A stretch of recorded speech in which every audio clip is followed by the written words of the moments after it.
انہوں نے آج تہیہ کر لیا تھا کہ وہ سعد کو ایسے نہیں جانے دیں گے، اس کی ایسی مرمت کریں گے کہ دوبارہ کبھی نشے کا نام تک نہیں لے گا۔ پیسے چاہیے مجھے، پیسے نکال کر دے، نہیں تو میں یہ پورا گھر تہس نہس کر دوں گا۔ سرخ آنکھیں لیے سعد نے کچن سے برتن نکال کر باہر پھینکتے ہوئے شمشاد بیگم سے کہا تھا، جو بے تحاشا رو رہی تھی، نہیں ہے کوئی پیسے ویسے میرے پاس، تمہارے باپ نے تمہاری وجہ سے مجھے بھی پیسے دینے بند کر دیے ہیں۔ میں اپنے نشئی بیٹے کے نشوں پر پیسے اڑاتی ہوں، اب دفع ہو جائے یہاں سے، میرے پاس 1 روپے کا سکہ تک نہیں ہے۔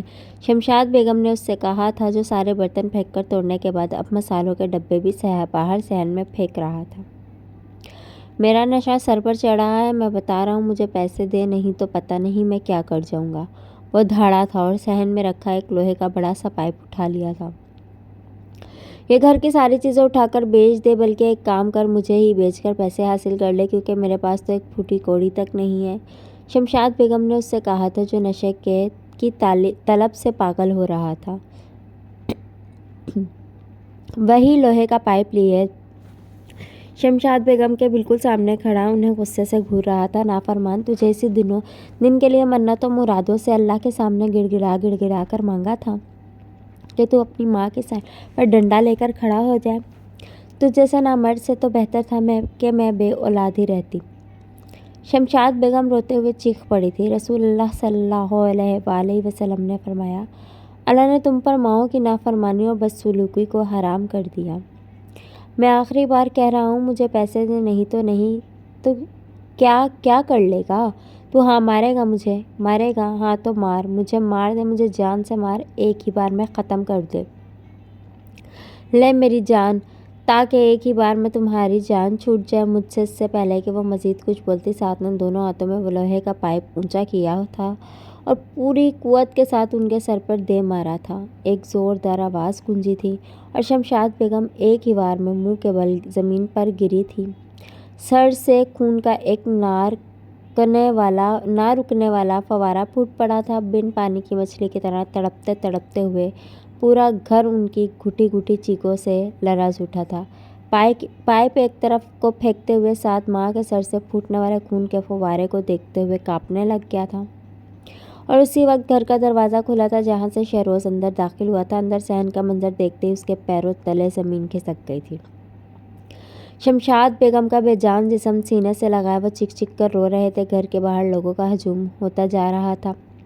کوئی ماں باپ کو بدنصیب کہہ رہے تھے تو کوئی سعد پر لعنت بھیج رہے تھے۔ 2-4 مرد تو باقاعدہ اسے تھپڑ بھی مار چکے تھے، جو اب پاگلوں کی طرح اپنے بال نوچتے ہوئے ماں کے سرانے چیخ کر رو رہا تھا۔ وہ ماں کے سرہانے بیٹھا رو رہا تھا جب ارد گرد شور مچا۔ سب لوگ پولیس بلوانے کا کہہ رہے تھے۔ پولیس کا نام سنتے ہی وہ خوف سے لرز اٹھا تھا۔ گلی کے مرد جو گھر میں اب کافی تعداد میں اکٹھے ہو چکے تھے، شہروز کو سہارا دیے باہر لے کر جا رہے تھے، جو اب تک رو کے نڈھال ہو چکے تھے، جبکہ عورتیں شمشاد بیگم کے بے جان جسم کو ایک چارپائی پر ڈال رہی تھیں۔ یہی وقت سعد کو فرار کا ملا تھا اور وہ ماں کا آخری دیدار کرنے اور ان کے سر چومنے کے بعد سب کی نظروں سے بچتا وہاں سے بھاگ نکلا تھا۔ 8 سال بعد اس کی ماں کو مرے آج پورے 8 سال ہو چکے تھے۔ آج تک وہ پولیس سے چھپتا پھر رہا تھا، یا شاید پولیس نے کبھی اسے ڈھونڈنے کی کوشش ہی نہیں کی تھی۔ اگر کرتے تو آج وہ سلاخوں کے پیچھے ہوتا۔ کوئٹہ شہر میں واقع ایک گاؤں میں وہ پچھلے 8 سال سے رہ رہا تھا، بلکہ رہ کیا رہا تھا، اپنے نشے کی حالت میں کیے گئے گناہ پر ہر روز مر رہا تھا، تڑپ رہا تھا۔ محنت مزدوری کر کے 2 وقت کی روٹی وہ صرف پیٹ کی آگ بجھانے کو ہی حاصل کرتا تھا۔ زندگی کی چاہ تو اسی دن ختم ہو گئی تھی جس دن اس نے اپنے ہاتھوں سے اپنی ماں کو قتل کیا تھا۔ اب تک تو شاید اس کا بوڑھا باپ قبر کے اندھیروں میں پہنچ گیا ہوگا۔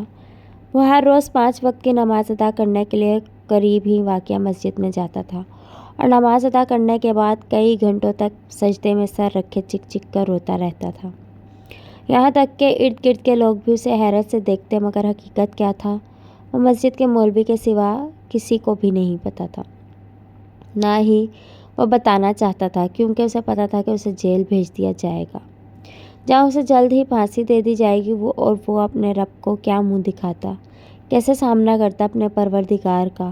اسے تو ابھی بہت رونا تھا اپنے پروردگار کے سامنے۔ بہت گڑ گڑانا تھا، بہت معافیاں مانگنی تھی اللہ سے۔ آج اس کی ماں کی برسی تھی۔ آج ہی کے دن سعد نے اپنی ماں شمشاد کو قتل کیا تھا۔ پوری رات وہ سو نہیں سکا تھا۔ ساری رات ایک بند کمرے میں روتے ہوئے گزارنے کے بعد وہ صبح اذان ہوتے ہی آنسو پوچھتا مسجد کی طرف چل دیا تھا، جہاں مولوی صاحب پہلے ہی اس کا انتظار کر رہے تھے۔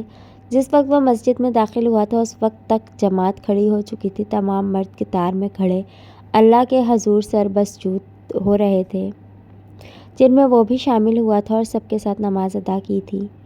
نماز ادا کرنے کے بعد دعا کے لیے ہاتھ اٹھائے وہ پھوٹ پھوٹ کر بچوں کی طرح رو رہا تھا۔ اس کی زبان سے ایک بھی لفظ نکلنے سے قاصر تھا۔ اس کی سسکیوں پر دعا مانگتے باقی تمام مرد بھی مڑ مڑ کر اسے دیکھ رہے تھے، جو اب ہارے ہوئے انداز میں جائے نماز پر سجدے میں سر گراتا سسک رہا تھا۔ کچھ لوگوں نے آگے بڑھ کر اسے سنبھالنے کی کوشش کی تھی، مگر وہ چیخ چیخ کر یہی کہہ رہا تھا کہ سب میرے لیے دعا کرو، میرا اللہ مجھے معاف کر دے۔ سب میرے لیے دعا کرو، میری ماں مجھے معاف کر دے، میں بہت بڑا ظالم ہوں، میں نے اپنی ماں پر ظلم کیا ہے۔ اس کی چیخوں سے اللہ کے گھر کے در و دیوار لرز اٹھے تھے۔ مولوی صاحب کے اشارے سے سب نے خاموشی سے اپنی دعا مکمل کی تھی، اور پھر کچھ لوگ وہاں سے چلے گئے تھے، جبکہ کچھ وہیں قرآن پاک اٹھائے ان سے کافی فاصلے پر تلاوت قرآن پاک کے لیے بیٹھ گئے تھے۔ سب کے یہاں وہاں ہوتے ہی مولوی صاحب سعد کے پاس آئے تھے اور اس کے بالکل قریب بیٹھ گئے تھے، جس کی آنسو جائے نماز کو بھگو رہے تھے۔ اٹھ نیک بخت اٹھ۔ جہاں مولوی صاحب نے اسے دونوں کندھوں سے تھامتے ہوئے اٹھایا تھا اور پھر کندھے سے لٹکے سفید رومال سے اس کے آنسو پوچھے تھے، مولوی صاحب آپ تو نیک انسان ہیں، آپ میرے لیے دعا کریں کہ اللہ مجھے معاف کرے، میری ماں مجھے معاف کر دیں۔ اور وہ آپ مولوی صاحب کے دونوں ہاتھوں کو تھامتے ہوئے بچوں کی طرح ضد کرتے ہوئے بولا تھا، وہی تو تمہیں بتانے آیا ہوں یہاں، اور تمہیں پتہ ہے میں رات 2 بجے سے یہاں تمہارا انتظار کر رہا ہوں۔ روز تم تہجد پڑھنے بھی آتے تھے، مگر رات تم تہجد کے وقت نہیں آئے، جبکہ میری پوری رات یہاں تمہارے انتظار میں کٹی ہے۔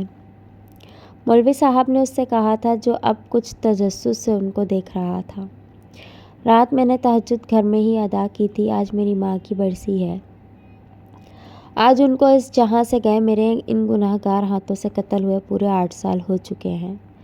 میری پوری رات جائے نماز پر روتے روتے کٹی ہے، میں نے کب تہجد ادا کی، کب صبح ہوئی، مجھے کچھ یاد نہیں۔ سعد نے جواب دیا تھا، مگر آپ نے میرا انتظار کیوں کیا؟ آخر میں اس نے کچھ حیرت سے پوچھا تھا۔ رات کو میں نے ایک خواب دیکھا تھا، خواب تم سے وابستہ ہے، اسی لیے میں تمہیں یہ بتانا چاہتا تھا، شاید اللہ نے تمہاری طرف اس اشارے کو پہنچانے کے لیے مجھے ہی منتخب فرمایا تھا۔ مولوی صاحب کی بات پر وہ بے حد بے چین ہوا تھا۔ کیا خواب دیکھا آپ نے؟ خدا را جلدی بتائیں، اس نے بے صبری سے پوچھا تھا۔ میں نے خواب میں ایک عجیب منظر دیکھا تھا، اب دیکھتا کیا ہوں کہ آگ کے بڑے بڑے تندور ہیں جو غصے سے ابل ابل کر جوش مار رہے ہیں، اور 2 بندے ہیں خوفناک چہروں والے، عجیب سا لباس زیبتن کیے، وہ دونوں آدمی تمہارے پاس آتے ہیں اور تمہیں دونوں بازوؤں سے جکڑ کر آگ کی طرف لے جا رہے ہوتے ہیں۔ تمہارا پھٹا پرانا گندا لباس ان کے تمہیں گھسیٹنے سے مزید پھٹ رہا ہوتا ہے۔ ان کی باتیں سنتے ہوئے سعد کا دل بند ہونے لگا تھا۔ وہ دونوں تمہیں اس جوش مارتے آگ کے قریب لے کر جاتے ہیں اور ان تندوروں کے کنارے پر تمہیں کھڑا کر دیتے ہیں۔ اس سارے وقت میں تم بے تحاشا چیخ رہے ہو، تمہاری چیخیں کانوں کے پردے پھاڑ دینے کی حد تک تیز ہوتے ہیں، مگر اس سب کے باوجود وہ دونوں شخص کان بند کیے تمہیں کھینچتے ہوئے اس آگ کے دہانے پر لے کر آتے ہیں، مگر جو ہی وہ تمہیں آگ میں دھکیلنے کے لیے تمہاری طرف ہاتھ بڑھاتے ہیں، اس سے پہلے ہی کوئی پیچھے سے تمہیں کھینچ کر آگ میں گرنے سے بچاتا ہے۔ میں نے تمہیں بچانے والے کا چہرہ نہیں دیکھا، کیونکہ اس کی طرف میری پیٹھ تھی خواب میں، مگر وہ بار بار تمہارے چہرے کو دونوں ہاتھوں کے پیالے میں بھرتے ہوئے پاگلوں کی طرح چوم رہی تھی، جبکہ تم اس عورت کے پیروں سے لپٹے ایک ہی بات بار بار دہرا رہے تھے کہ امی جان مجھے معاف کر دیں، وہ سب غلطی سے ہوا تھا، مجھ سے بہت بڑا گناہ ہوا تھا، مجھے معاف کر دیں۔ آپ مجھے معاف کریں گی تو اللہ بھی مجھے معاف کر دے گا۔ امی جان اپنے بیٹے کو معاف کر دیں، میں نے گناہ کیا اور خود ہی اپنی جنت کو جہنم کی آگ سے بدل دیا، مگر آپ مجھے معاف کر دیں، شاید وہ خاتون تمہاری ماں تھی، سفید لباس میں مقید عورت جو بار بار تمہارے چہرے اور تمہارے ہاتھوں کو چوم رہی تھی، اور پھر میں نے دیکھا کہ وہ تمہارا ہاتھ تھام کر تمہیں اپنے قدموں سے اٹھاتی ہیں اور اسی طرح تمہارا ہاتھ تھامے تمہیں اپنے ساتھ وہاں سے لے جاتی ہیں۔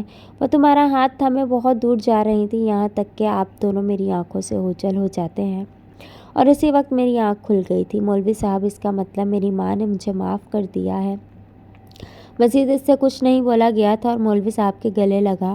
وہ ایک بار پھر چیخ چیخ کر رو پڑا تھا، بیٹے ماں کے قدموں تلے ایسے ہی تو اللہ نے جنت نہیں رکھ دی۔ وہ ایسی عظیم ہستی ہے جو اپنے جسم کے ٹکڑے ٹکڑے کر سکتی ہے، مگر اپنی اولاد کو کبھی کسی مشکل میں، کسی پریشانی یا تکلیف میں نہیں دیکھ سکتی۔ مولوی صاحب نے اس کی کمر کو سہلاتے ہوئے کہا تھا، جس کی سسکیاں آہستہ آہستہ تھم رہی تھیں۔ شاید آج اسے کچھ سکون ملا تھا، شاید اس کے بے چین دل کو چین مل رہا تھا۔ ماں سے بڑھ کر کوئی نام کیا ہوگا، اس نام کا ہم سے احترام کیا ہوگا، جس کے پیروں تلے ہے جنت، اس کے سر کا مقام کیا ہوگا۔ اللہ حافظ۔